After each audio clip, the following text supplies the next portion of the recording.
Self-assessment tax returns. Self-assessment, what is it? Most people are paid through PAYE, which means that their employer or pension provider deducts tax on behalf of HMRC, and also means that they usually won't have to complete a self-assessment tax return. If someone isn't paid through PAYE or has additional income not taxed through PAYE, then they would need to account for this through self-assessment.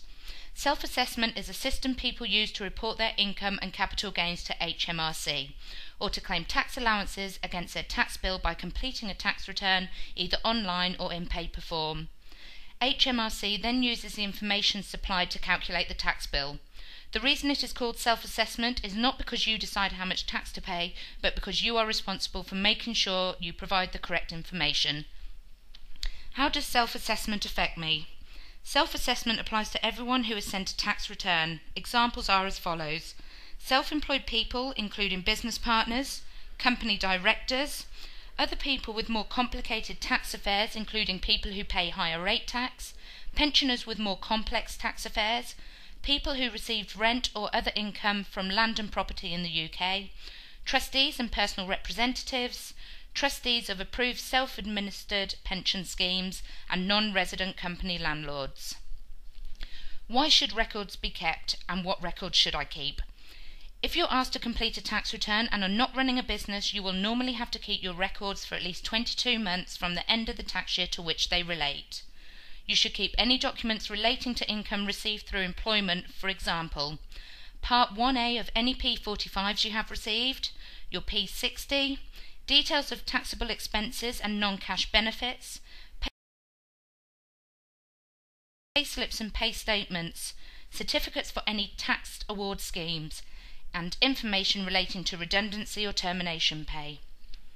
If you have income from any other sources, you should keep those documents also. For example, benefits, pensions, interest, dividends or other income from UK savings, investments or trusts, income from property, foreign income or gains, income from employee share schemes or share-related benefits, capital gains or capital losses, and business income or income from self-employment.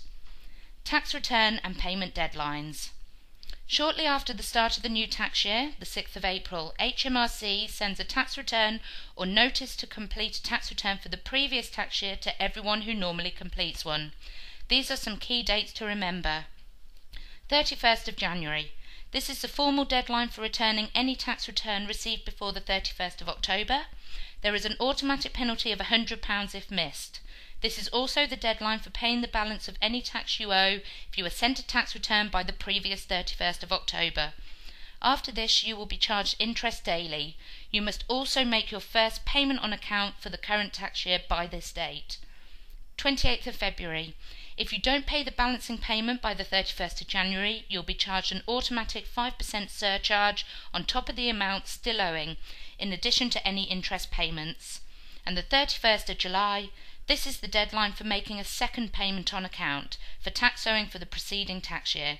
If you still owe tax that you were due to pay by the previous 31st of January, you will be charged a second automatic 5% surcharge.